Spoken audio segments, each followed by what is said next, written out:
హల్లెలూయా. చేరవచ్చిన మనందరం కూడా ఈ చివరి నెలలో మనం శుద్ధీకరించుకొని దేవుని యొక్క కృప పొందుకొని కొత్త సంవత్సరంలో మనం ప్రవేశించాలి. మనకు కాలిగడికి ఆరాధన మనకి ఉంటుంది. ఈ ప్రార్థన వల్లే యథావిధిగా మనకి మీకు చెప్పినట్టుగానే ఇక్కడ బల్లారాధన పెడతాము, ప్రార్థన చేసి ఇక్కడ కాళ్ళు కడుగుతాము. కాళ్ళు కడిగించుకున్నవారు, తర్వాత బాప్తిసం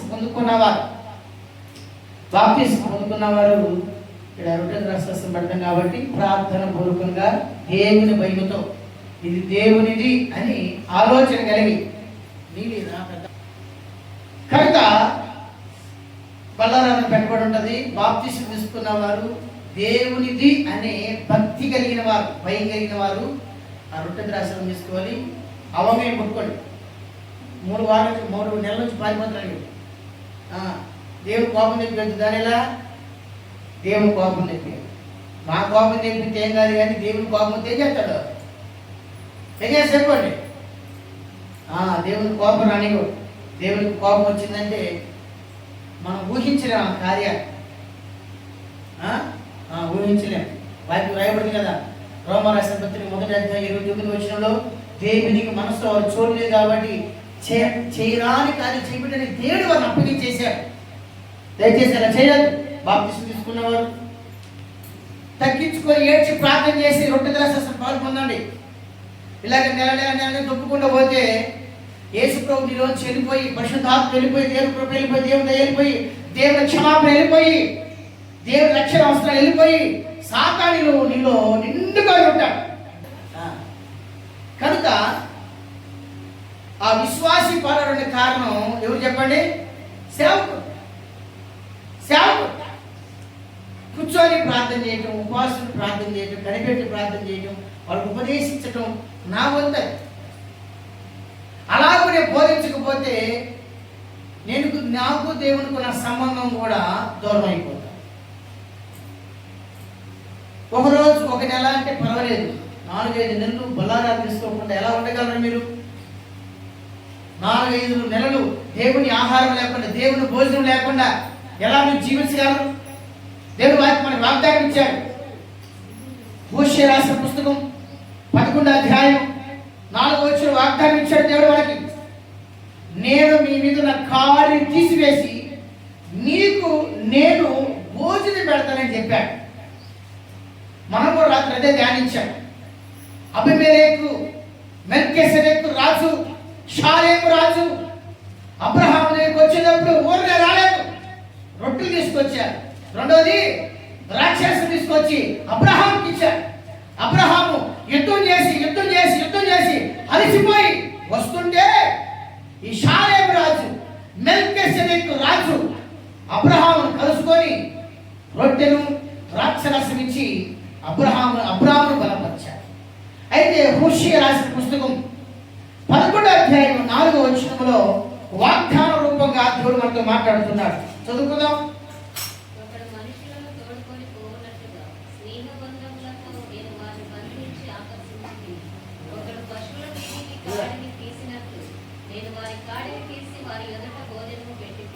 వారికి రాయబడింది, వారి ఎదుట నేను ఏం పెట్టి అంటున్నాడు చెప్పాలి. ఏం పెట్టాడు?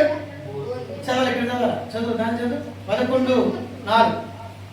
ఒకడు మనుషులను తోడుకొని పోవునట్లుగా స్నేహబంధములతో నేను వారిని బంధించి ఆకర్షించుతుంది.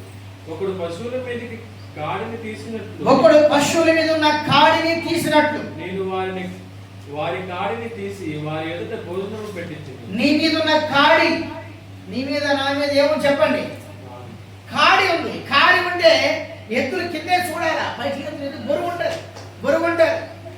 కాడి, రకరకాల కాడి కలిగి మన దేశానికి వచ్చాం. కుటుంబం కాడి, సంసారం అనే కాడి, సంపాదన అనే కాడి, అప్పులనే కాడి, సమస్యలనే కాడి, రకరకాల కాడులు ఉన్నాయి. ఒకే కాడి కాదు, రకరకాలైన కాడులు. కండ ఏమైతే నొగ్గువా, కండలే నోక. ನಾನು ನನ್ನ ಜನರನ್ನು ಮಾನವರಿಗೆ ತಕ್ಕ ಮೂಗುದಾರದಿಂದ ಆದರೆ ಮಮತೆಯ ಹಗ್ಗದಿಂದ ಸೆಳೆದುಕೊಳ್ಳಿ. ನೂಕ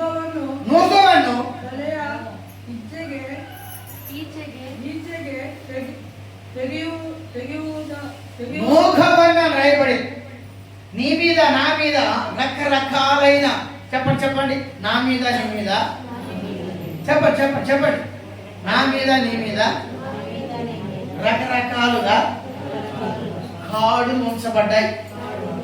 చెప్పండి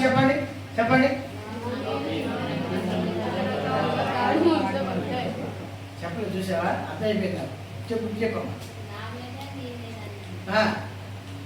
వాళ్ళు వేసారా? మరి ఏం చెప్పు? హాడి చెప్పండి, పక్క చెప్పండి. నా మీద చెప్పండి చెప్పాలి, ఇంకోసారి చెప్పాలి, పక్క చెప్పు.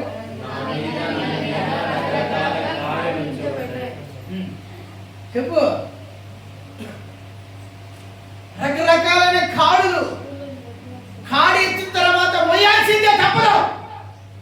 ఆ కాడిని ప్రభు తీసి నీకు భోజనం పెడతానని చెప్తుంటే వద్దు ప్రభు ఇదే బాగుంది ఆయన అంటే మనకి ఏం చేస్తాడు ఆయన? ఇదే బాగుంది ప్రభు, ఈ కాడి మానసికమైన కాడి, మానసికమైన ఒత్తిడి, మానసికమైన చింత, మానసికమైన ఆలోచనలు ఈ కాడిని మీద పెట్టి సాతాను నిన్ను తోలుచూ ఉన్నాడు, సాతాను ఏడుచూ ఉన్నాడు, సాతాను అధికారం చేస్తున్నాడు. ఆ కాడిని విర్రగొట్టి ఆ కాడిని ప్రభు తీసివేసి నీ ఎదుట నా ఎదుట ఏం పెట్టాడు ఆయన? చెప్పలేం పెట్టాట? ఆహారం పెట్టాడు. ఈ ఆహారం గురించి చెప్పాలంటే చాలా సబ్జెక్ట్ మనకు. యోహాను సువార్త 6వ అధ్యాయంలో యేసు ప్రభువు అన్నాడు, నేనే హీరోని. మరి ఏం చెప్పాడు యేసు ప్రభువు? నేనే చెప్పు, నేనే జీవాహారం నేనే. చెప్పండి ఏమన్నాడు?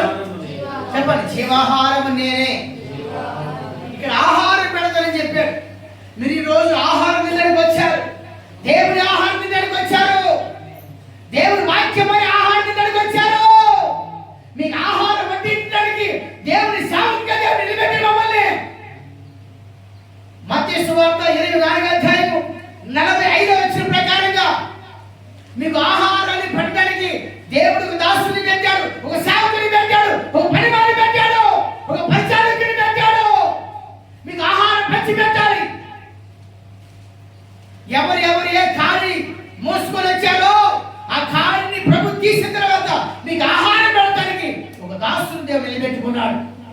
ఆ దాసుని ద్వారాగా మీకు ఆహారాన్ని దేవుడు వడ్డిస్తాడు. చదువుతున్న మాట్లాడండి. మత్తయి సువార్త 24వ అధ్యాయం 24 వచ్చిన యజమానుడు తన ఇంటి వారికి తగిన వేళ అన్నం పెట్టు కొరకే వారిపైన ఉంచిన నమ్మకమైన వాడెవడు? బుద్ధిమంతుడైన దాసుడెవడు? చూడండి ఇక్కడ దేవుని ఇల్లు. చెప్పండి దేవుని చదవండి చదవండి. ತನ್ನ ಮನೆಯವರಿಗೆ ಹೊತ್ತಿಗೆ ಆಹಾರವನ್ನು ಅವರ ಮೇಲಿದ್ದ ನಂಬಿಗಸ್ತನು ವಿವೇಕಿಯು ಆದಂತ ఆಳು యారు రాయబడి చూడండి. వాక్యాన్ని అని ఆహారాన్ని పెట్టే బాధ్యత మాది. దేవుడు తెలుగులో దేవుని యజమానుడు తన ఇంటి వారిపైన. యజమానుడు ఎవరు చెప్పండి? పై చూపించండి. యజమానుడు ఎవరు? ఇంటి వారెవరు? నేను కాదు, మీరు. చెప్పండి, ఇంటి వారెవరు? ముగ్గురున్నారు అక్కడ. చెప్పండి, యజమానుడు, ఇంటి వాడిని, దాసుడు. ఎవరు? చెప్పండి, యజమానుడు. నాకే చూపించండి దాసుడు అంటే. దేవుని ఇంటి వారు మీరు, యజమాని ఇంట్లో నివసించే వారు మీరు. యజమాని ఇంట్లో ఉన్న మీకు ఆహారం పెట్టే ఆ బాధ్యత, ఉద్యోగం మాకు ఇచ్చాడు దేవుడు. ఇది అందరూ చేయలేరు. లక్ష్మీమారి కేಳ್ತೀರಾ? ఇది ಎಲ್ಲರೂ ಮಾಡಕ್ಕಾಗಲ್ಲ. అందుకనే దేవుడు చెప్తున్నాడు, ఎవరెవరి మెడల మీద కాడిని సాతాను పెట్టాడో, ఒకడు పశువుల మీద కాడిని తీసినట్లుగా నేను కాడిని తీసివేస్తానని చెప్పాడు. అంతేకాదు, నేను మీకు ఆహారం పెడతాను. హల్లెలూయా. చెప్పండి చెప్పండి, ఏం పెడుతున్నాడు? నేను మీకు ఆహారం పెడతాను. దేవుని ఆహారం తినాలి. మనుషుల ఆహారం రోజు మనం లెక్కేసినాం 7 మూళ్ళు 21 తింటున్నాం మన రోజు, వారానికి 30 మూళ్ళు 90, నెలకి 9 సార్లు తింటున్నావు నువ్వు. లెక్కే. రోజుకి 5 లీటర్లు లెక్కేసుకో నీళ్లు తాగేది. 35లో 150 లీటర్లు నీళ్ళు తాగుతున్నావు నువ్వు. నీ లెక్కేసుకో. రోజుకి ఇంట్లో ఎంత ఆహారం తింటున్నావు? 1/2 కేజీ. రోజుకి 1/2 కేజీ. 30 రోజులకి 3 అరలు ఎంత అయినాయి? నువ్వు నెలకి ఎన్ని కేజీ తింటున్నావు? ఎఫ్సి బాయ్ ఎన్ని కేజీ తింటున్నావు? రెడ్డింతలు ఎన్ని కేజీ తిన్నావమ్మా నువ్వు? ఎన్ని కేజీ తింటున్నారు మీరు? డెఫినెటీస్ ఎన్ని కేజీ తిన్నావు నెలకి? అన్ను చూడు, గట్టని చూద్దావు. ఇలాంటి సపోర్ట్ కావాలా? మిగతా సపోర్ట్ దక్కది. ఇటంటే నాకు ఎట్లా అర్థమవుతుంది? అదా వృత్తిలో గెట్టుకుంటుందా? చూద్దాం. మలయాళ పర్యా నా మనసులో మలయాళ పర్యా ఆడ నాటికి పోయాడు. ఆవిడ ఎన్నో మార్పట్ట ఉంది చూడు. కేరళ పోయాడు, మారిపోయి వచ్చినాడు. మాట్లాడట్లా. కేరళ అమ్మాయి ఏమన్నా చెప్పు, నా సహాయం చేస్తా. మలయాళం అందుబాటు చేస్తాను. ఏమి చెప్పాలి, ఏం మాట్లాడాలి, ఎట్లా ఏమి నమ్మ పాస్టర్ అని చెప్పు. మలయాళం సంసారికట్టుండే నమ్మ పాస్టర్ మర్యా చూడు. కేరళ పోయికి వచ్చి మారిపోయాడు మనిషి. చెప్పుకోవచ్చు చెప్పు. ఎన్ని కేజీలు? 15 కేజీలు తింటున్నాడు రోజు నెలకి. సంవత్సరం లెక్కేయండి. ఎన్ని మూటలు తింటున్నావు? దానిలా 20 ಮೂಟಲು ತಿನ್ನೋದು ತಾನೇ ಲಕ್ಷ್ಮರೆ 1 ವರ್ಷಕ್ಕೆ ಎಷ್ಟು ಹಕ್ಕಿ ತಿಂತಿದ್ರಿ? ಎಷ್ಟು ಚೀಲ? లెక్కే చూడండి. ఎంత మనం తింటున్నామా, ఎంత మనం తాగుతున్నామా? లేదా ఆహారం కాదు, ఇది దేవుని ఆహారం. ఈ ఆహారం నీ ప్రాణాలను ఏం చేస్తాడ? బ్రతికిస్తుంది. అదే మాట చెప్తున్నాడు కీర్తన రాసిన పుస్తకంలో. మనుషుల ప్రాణమును తెప్పరిల్లగలిగే ఆహారము చూడండి 103లోను 107లోను అక్కడ రాయబడి ముఖమునకు మెరుగునిచ్చు తైలమును 106 అక్కడ భక్తులు ఇలాగూ దేవుని నామాన్ని ఘనపరిచి పాడుతున్నాడు. 15వ వచనం కీర్తన రాసిన పుస్తకం 15వ వచనం. 100 అంతే 100 15నే వచ్చిన 104వ అధ్యాయం 104వ అధ్యాయము 15వ వచనం 4 లైన్ చూడండి. 4 లైన్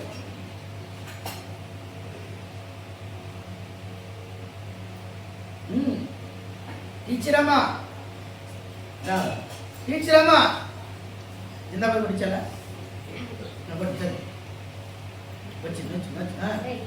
వచ్చింది. ಹೃದಯಾನಂದಕರವಾದ ದ್ರಾಕ್ಷಾರಸವನ್ನು ಮುಖಕ್ಕೆ ಕಾಂತಿಯನ್ನುಂಟು ಮಾಡುವ ಎಣ್ಣೆಯನ್ನು ಪ್ರಾಣದಾರವಾದ ರೊಟ್ಟಿಯನ್ನು ಸಂಪಾದಿಸಿಕೊಳ್ಳುತ್ತಾರೆ. నరుల హృదయమును బలపరచు ఆహారమును చెప్పాలి. అంత చెప్పాలి. నరుల హృదయమును చెప్పాలి. చెప్పాలి. ఇక్కడ చెప్తున్నావా? చెప్పు. నరుల హృదయమును ఇంకొకసారి నరుల హృదయమును అక్కడ ఏమైంది? బలపరచు ఆహారం. చెప్పండి. నరుల హృదయమును చెప్పండి గట్టిగా. నరుల హృదయమును గట్టిగా. నరుల హృదయమును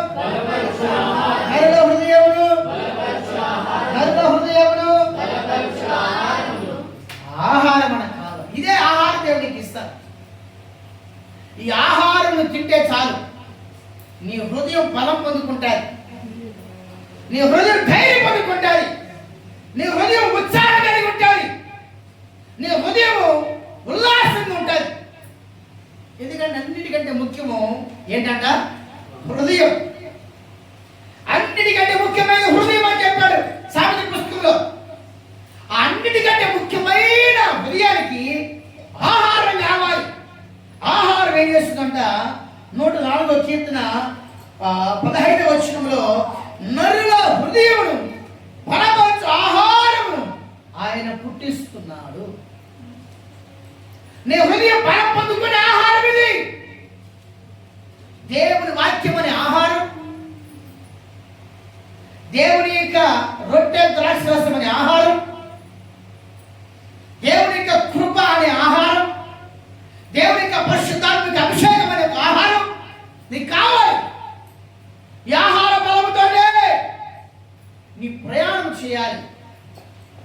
లేకపోతే మనం నేర్చుకున్నాం కదా, నెలకి 15 కేజీలు బియ్యం, నెలకి 150 లీటర్ల నీళ్లు, సంవత్సరానికి 20 మూట్ల బియ్యం. ఆ బలం పనిచేయదు. ఆ బలం ఏం చేస్తారంటే మనుషుల్ని సత్తు లేకుండా చేస్తారు, మనుషుల్ని సచ్చుబడి ఎక్కడ చేస్తారు. ఈ లోకంలో జరుగుతున్న ప్రభు రాకడకు ముందు జరుగుతున్న కార్యాలన్నింటినీ మనం ఎదిరించి నిలబడాలంటే, వాటిని చూసి దృఢంగా నిలబడాలంటే మనకు ఒక ఆహారం కావాలి. దేవుడే వాగ్దానం ఇస్తున్నాడంటే, కాడి పశువుల మీద ఒకటి తీసినట్లుగా నేను మీ మీద కాడిని తీసివేసి మీకేం పెడతాను? చెప్పాలి, ఏం పెడతాను? ఆహారం పెడతాను. ఇది ఆహారం గురించి ఏమైందంటే, నరుల హృదయము బలపరిచే ఆహారం. నువ్వు రకరకాల కాడి మోసుకొని వచ్చేవాడికి, రకరకాల కాడి మోసుకొని వచ్చావు. ఒక్కొక్క కుటుంబంలో ఒక్కొక్కరికి ఒక్కొక్క కాడి ఉంది. ఆ కుటుంబంలో ఉంది, ఈ కుటుంబంలో ఉండదు, ఈ కుటుంబంలో ఉన్నది ఆ కుటుంబంలో ఉండదు. రకరకాల కాడులు. కాడి అనే మాట యేసు ప్రభు వారు కూడా వాడారు. కాడి అనే మాట సైతాను గురించి కూడా వాడబడింది. దాస్యం అనే కాడి. చెప్పండి, దాస్యం అనే కాడి, తేలికగా ఉండే కాడి. 2 కాళ్ళ గురించి కూడా యేసు ప్రభు వారు మాట్లాడారు.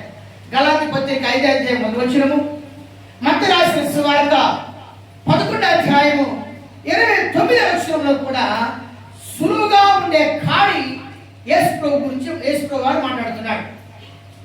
దాస్యముగా ఉండే కాడి పౌలు గారు మాట్లాడుతున్నాడు. చదవండి, గలాతీ పత్రిక 5వ అధ్యాయం 1వ వచనం, మత్తయి రాసిన సువార్త 11వ అధ్యాయము 29వ వచనం చదువుకుందాం. త్వరగా చదవండి. సాత్వికుడను కనుక నీ మీద నా కాడి ఎత్తుకొని నా యొద్ద నేర్చుకుని అప్పుడు నీ ప్రార్థనలకు విశ్రాంతి దొరుకుతుంది.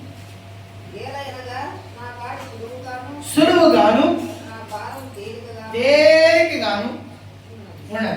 గలాతీ 5వ అధ్యాయం.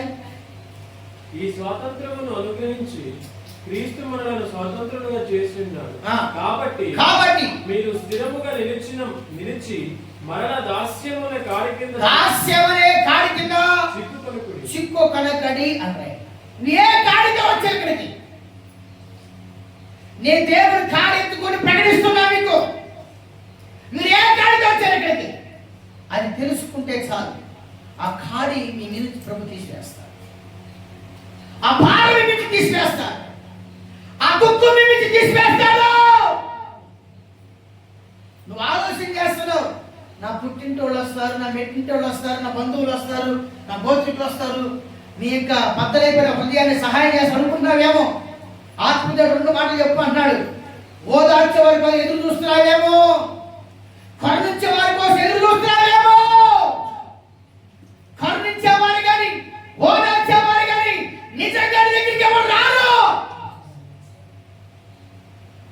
పరిశుద్ధాత్ముడు ప్రోత్సాహంగా మాట్లాడమంటున్నాడు. నేను ఓదార్చడానికి కానీ నేను కరుణించడానికి కానీ ఎవరు రారు. ఇంకా నిన్ను భయపెడతానికి వస్తారు. అందుకని 69వ కీర్తనలో భక్తులు ప్రార్థన చేస్తున్నాడు. 69వ కీర్తన 20వ వచనంలో అంటున్నాడు, కరుణించే వారి కోసం ఎదురు చూశారు,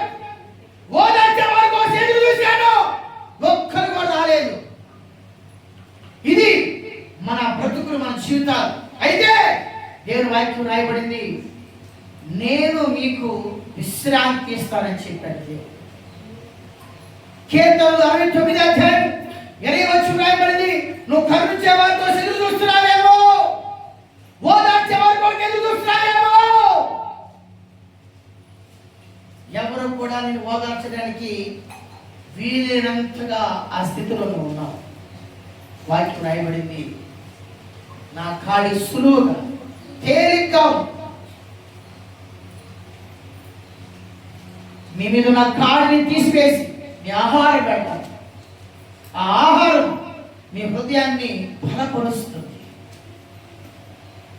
ఆహారం మీ హృదయాన్ని ధైర్యపరుస్తుంది. ఆహారం మీ హృదయాన్ని చక్కపరుస్తుంది. ఆ మనుషుడు ఏమన్నాడంటే, నిందలకు నా హృదయం బద్దలైపోయింది. మనం చదువుకుందాం.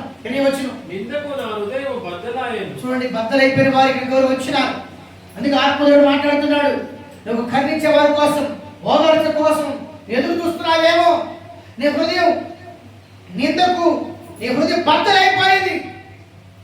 దేని వాక్యం రాయబడింది, బద్దలైపోయిన ఆ కాడి నుంచి ప్రభుని విడిపించడానికి నీతో మాట్లాడుతున్నాడు. ఆ కాడిని నుంచి తీసేయబోతున్నాడు. ఏ కాడితో వచ్చాడు ఇక మందిరానికి, దేవుని సన్నిధానానికి ఏ కాడి మోసుకొని వచ్చావు? అది ఎలాంటి కాడి? చెప్పండి. యేసయ్యా చెప్పాలా? యేసయ్యా నేను చెప్పండి ముందు మాట. అదా ఏ కాడి? మీకు తెలుసు బాగా ఏ కాడి ఉందా మీ ఇంట్లో? మీ ఇంట్లో ఏ కాడి ఆ బురువు ఉంది మీకు తెలుసు. ఏ కాడి? బురువైన కాడి అంటే అది కాడలే. కాడి అంటే ఏంటి?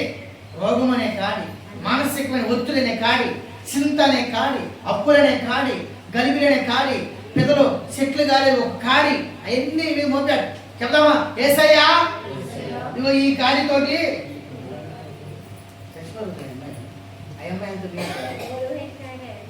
చెప్పండి. యేసయ్యా ఈ కాడితోటి యా కాడి చెప్పుకోండి. ఈ కాడి అంటాడు వీడు. మనసులో చెప్పుకోండి. లేకపోతే చెప్పండి. యేసయ్యా ఈ కాడితోటి మళ్ళీ మరి అనకూడదు, ఆ మాట అనకూడదు, ఈ కాడి అనకూడదు. నేను చెప్తున్నా మీకు. చెప్పండి. యేసయ్యా ఈ కాడితోటి స్తోత్రం. అది వచ్చానయ్యా. చెప్పండి. వచ్చానయ్యా. ఆ కాడిని తీసివేసి ఆహారం పెట్టడానికే దేవుడు చింతం కలిగి ఉన్నాడు. ఆహారం తినకపోతే ఎట్లాగు?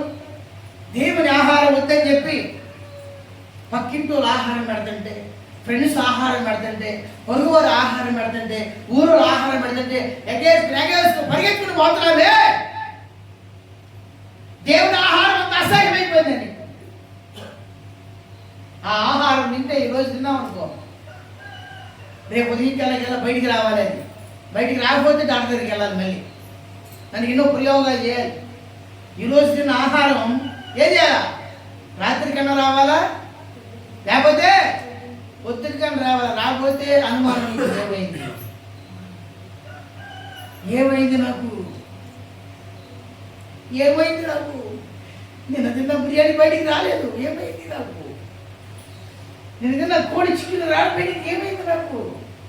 చిన్నది బయటికి రాకపోయినా భయమే, చిన్నది బయటకు వచ్చినా భయమే. రెండు పోయాలి. అది మన పరిస్థితి.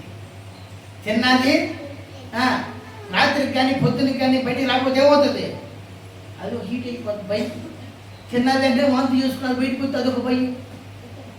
ఎన్ని భయాల మధ్యలో, ఎన్ని ఆందోళన మధ్యలో, ఎన్ని విధాలుగా బద్దలైపోయిన స్థితుల మధ్యలో మనం ఉన్నామో మనం తెలుసుకోవాలి. ఎన్ని విధాలుగా సాతాను నీ మీద కాడి మోపుతున్నాడు, ఆ కాడిని ఎలా తీసేసుకోవాలో నేను వాక్యాన్ని బోధిస్తున్నాను. దేవుడు మనకి ఈ కాడితో ఉంటే ఈ కాడి నిన్ను దాసత్వంలోనే తీసుకుంటావు. దాసుడిగా మారిపోతావు. నువ్వు దాసుడిగానే ఉంటావు. దేవునికి కుమారుడుగా నువ్వు మార్చబడలేవు. నువ్వు సాధారణ దాసుడిగానే ఉంటావు. అందువరకే ఒక వాక్యం చదువుకొని ముగించుకుందాం. రోమ రాసిన పత్రికలో ఒక మాట అంటున్న 6వ అధ్యాయంలో, నువ్వు పాపానికి దాసుడిగా ఉంటివా, నీతికి దాసుడిగా ఉంటివా, నువ్వు దేవునికి దాసుడిగా ఉండి నువ్వు దేవుని సన్నిధానంలో ప్రార్థన చేస్తున్నావు. నువ్వు దేవుని దాసుడిగా ఉండి ప్రార్థన చేస్తే దేవుడు నిన్ను ఆశీర్వదిస్తాడు. దేవుని దాసుడిగా ఉండి నువ్వు దేవుని సన్నిధానికి వస్తే దేవుని ఆహారం పెడతాడు. చదువుకుందాం. జరిగిందా? 11 వచ్చిందా? 16 వచ్చింది.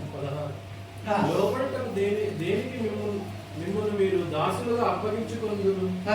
అది చావు నిమిత్తముగా పాపముకే కాని నీతి నిమిత్తముగా విధేయత కాక గాని దేనికి మీరు లోపడదురు, దానికి దాసులగుదురని మీరు ఎరుగరా? 17 వచ్చిందా? మీరు దాసులై ఉంటిరి గానియే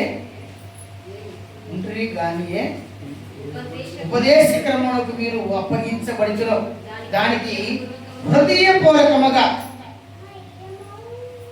లోబడిన వారై నీతికి దాసులు. ఈరోజు నువ్వు తెలుసుకోవాలి, నువ్వు దేనికి దాసులుగా ఉండబోతున్నావు. నీతికి దాసులుగా ఉంటే ఈరోజు అదే ప్రార్థన చేశా. నాతో పాటు చెప్పండి. నీతిమంతులు వర్ధిల్లుట పట్టణానికి క్షేమం. చెప్పండి నాతో పాటు. నీతిమంతులు చెప్పాలి. పెద్ద బిడ్డ చెప్పు పెద్ద బిడ్డ.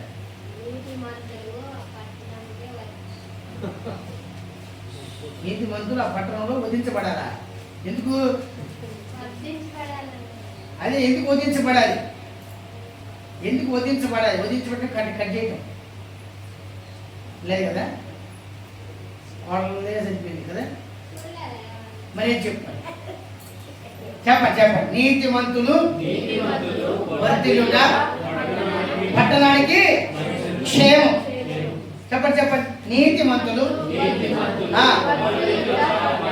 ఈరోజు అదే ప్రార్థన. మీరందరూ వర్ధిల్లాలి. మీరు ఉండాలి విడిచిపెట్టి అడుక్కునేలాగా మారకూడదు. మీరు వర్ధిల్లటమే దేవుని చిత్తం. మీరు దీవించబట్టమే దేవుని చిత్తం. మీరు విడిపించబట్టమే దేవుని చిత్తం. మీరు వర్ధిల్లాలి. ఎవరిని వర్ధిల్లేది?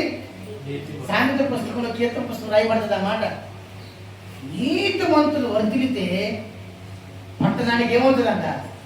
మంచి జరుగుతారు. పేదలకు డబ్బులు పంచుతారు, బలహీనులకు డబ్బులు పంచుతారు, రోగస్తులకు హాస్పిటల్ తీసుకెళ్తాడు, వస్త్రాలు పంచుతాడు, ఆహారం పెడతాడు, ఇల్లు కట్టిస్తాడు. మరి అనంతపురాన్ని డెడికేషన్ చేస్తున్నారు వాళ్ళు, పాలన వాళ్ళు. వాళ్ళందరూ క్రిస్టియన్సే కదా. అనంతపురం జిల్లానే దత్తత తీసుకొని గృహాలు కట్టిస్తున్నారు, వాళ్ళకి పింఛన్లు ఇస్తున్నారు, స్కూల్ కట్టిస్తున్నారు, వాళ్ళని చదివిస్తున్నారు, వస్త్రాలు ఇస్తున్నారు, బ్యాగులు, పుస్తకాలు, మందులు, డాక్టర్లు, హాస్పిటల్ అన్ని. ఎవరు వాళ్ళు? దేవునిలో నీతిమంతులుగా ఉండి అభివృద్ధి పొందినవారు, ఆశీర్వదించబడ్డవారు. నువ్వు రేపు ఆశీర్వదించబడితే ఏం చేస్తావు? వాక్యం రాయబడి చెప్పండి. నీతిమంతులు గట్టి చెప్పండి. క్షేమం. నీ గ్రామానికి, నీ పట్టణ క్షేమం చేస్తాను, సహాయం చేస్తావు. నువ్వు వర్తిల్లా. ఈరోజు చేసిన ప్రార్థన పాయింట్ అదే. లక్ష్మరే ఈరోజు ప్రార్థన చేసిన ఆ విషయంలోనే నీతికి నువ్వు దాసులుగా ఉంటే, వృద్ధులతో ఉంటే పట్టణానికి, గ్రామానికే క్షేమం. ప్రార్థన చేసుకుందాం. ఒక్క నిమిషం నువ్వు తెలుసుకోవాలి. నువ్వు దేనికి దాసుడు అయి ఉండి ఏ కాడి నువ్వు మోస్తున్నావు, ఏ కాడి కింద నువ్వు ఉన్నావు, ఇది ఒక్కటి నువ్వు తెలుసుకుంటే చాలు.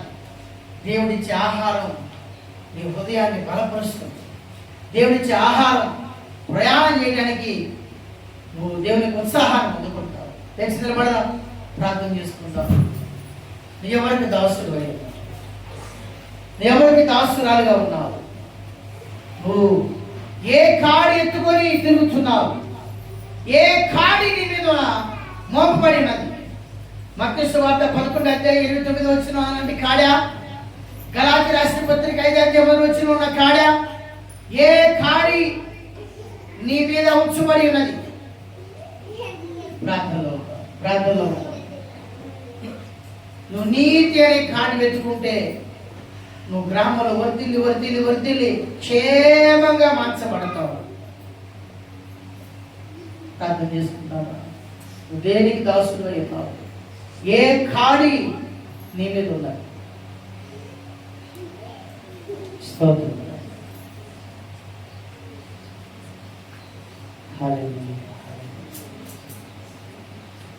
పరిశుద్ధాత్మదేవుని సహాయం చేయ నిమిత్తమై ప్రార్థించాలి. నీ మీద ఉన్న ఏ కాడైనా నేను తీసేస్తానని చెప్పి దేవుడు వాగ్దానం ఇచ్చాడు. అది ఎలాంటి కాడైనా సరే అడగండి, వాగ్దానం పట్టుకుని అడగండి.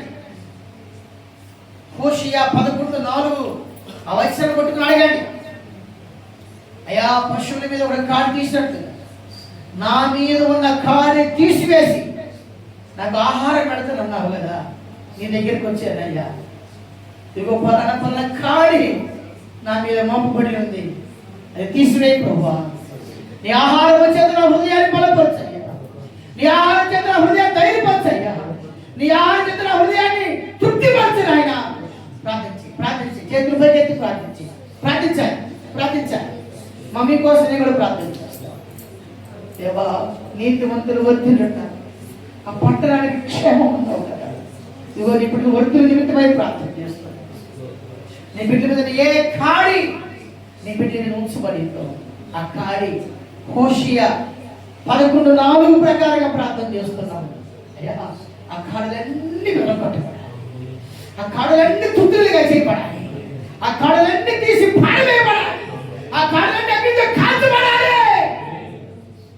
నీ ఆహారం చేత 104 కీర్తన 20 రాయబట్టుగా అయ్యా, హృదయం బలం పొంది ఆహారం చేత నిపుణులు ఆహారం సింధులుగా కానీ ప్రార్థిస్తున్నాం. అంటే ఆహారం చేత నీ బిడ్డలు తృప్తిపరచబడుదురుగా కానీ ప్రార్థిస్తున్నామని ఆయన ప్రార్థించండి. చంద్రబాబు ప్రార్థించండి. చెప్పండి, ప్రతి ఏ కాడికి వచ్చావు చెప్పు. నీ తెలుసు నీ మీద ఏ కాడి ఉందో, నీ భర్త మీద ఏ కాడి ఉందో, నీ భార్య మీద ఏ కాడి ఉందో, నీ పిల్లల మీద ఏ కాడి ఉంచబడి నీకు తెలుసు. ఆ కాడి ద్వారా ఈ రోజు నువ్వు సృష్టించిపోతున్నావు. బలహీనరాలు బలహీనంగా మార్చబడుతున్నావు. నువ్వు బలహీనమైపోతున్నావు. కారణం అదే. 3 పూట్ల తిన్నా కానీ ముఖంలో దేవుని కళలేదు. ముఖం అంతా వికారముగా ఉన్నది. ముఖంలో సంతోషం లేదు. కారణం నీ మీద ఉంచబడిన కాడి. వాగ్దానం పట్టుకొని మనం ఆరాధన చేద్దాం, ప్రార్థన చేద్దాం. దేవుని అడుగుదాం, ప్రభా కాడిని తీసివేస్తారని చెప్పావు కదయ్యా. స్తోత్రమనైనా తీసివేయ ప్రభా. ఈ మధ్యాహ్న సమయంలో అయ్యా, డిసెంబర్ నెల ఈ మొదటి ఆదివారం 7వ తారీఖు నా మీద ప్రతి కాడి కట్టబడాలని ప్రార్థన చేయాలి. యేసురాజా, యేసురాజావే విడిపించువాడా. ఆమేన్, ఆమేన్, ఆమేన్, ఆమేన్. హల్లెలూయా, హల్లెలూయా, హల్లెలూయా, హల్లెలూయా. స్తోత్రమునైనా, హల్లెలూయా, హల్లెలూయా, హల్లెలూయా. స్తోత్రమునైనా, హల్లెలూయా, హల్లెలూయా, హల్లెలూయా, హల్లెలూయా, హల్లెలూయా, హల్లెలూయా, హల్లెలూయా, హల్లెలూయా, హల్లెలూయా.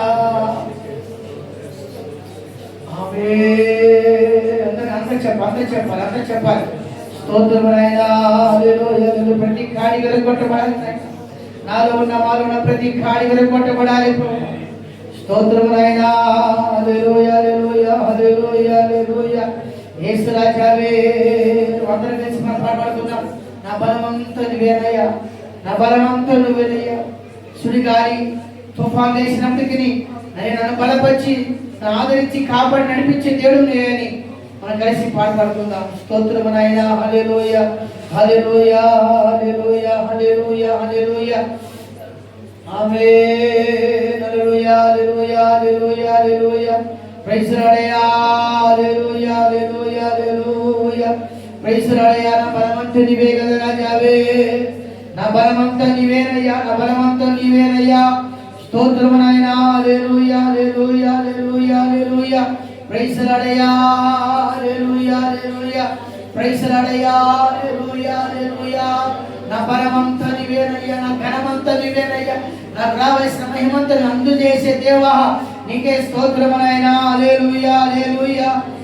అలలు లేసినను తుఫాను ఎగసినను, అలలు లేచినను తుఫాను ఎగసినను, కాపాడే దేవుడవయ్యా నీవు ఎన్నడు మారవయ్యా. చూడండి, కాపాడే దేవుడవయ్యా నీవు ఎన్నడు మారవయ్యా. అలలు లేచినను తుఫాను ఎగసినను, అలలు లేచినను తుఫాను ఎగసినను, కాపాడే దేవుడవయ్యా నీవు ఎన్నడు మారవయ్యా. కాపాడే దేవుడవయ్యా నీవు ఎన్నడు మారవయ్యా. సూలిన వేళలను బలము లేనప్పుడు, చెప్పండి, సూలిన వేళలను బలము లేనప్పుడు ఆదరించి నడిపావయ్యా. యెహోవా షాలో నీవే, నన్ను ఆదరించి నడిపావయ్యా. యెహోవా షాలో నీవే. అలలు లేచినను తుఫాను ఎగసినను, చెప్పండి, అలలు లేచినను తుఫాను ఎగసినను, కాపాడే దేవుడవయ్యా నీవు ఎన్నడు మారవయ్యా. చెప్పండి, నీవు ఎన్నడు మారవయ్యా. కాపాడే దేవుడవయ్యా నీవు ఎన్నడు మారవయ్యా. నీవు ఎన్నడు మారవయ్యా. కాపాడే దేవుడవయ్యా నీవు ఎన్నడు మారవయ్యా. అలలు లేచినను, అలలు లేచినను తుఫాను సేవ జీవితములో, అలలు కుటుంబ జీవితములో కాపాడే కాపాడే దేవుడవయ్యా నీవు ఎన్నడు మారవయ్యా. నీవు ఎన్నడు మారవయ్యా. నీవు ఎన్నడు మారవయ్యా. నీవు ఎన్నడు మారవయ్యా. చేతులు పైకెత్తి, బలమంతా నీవేనయ్యా.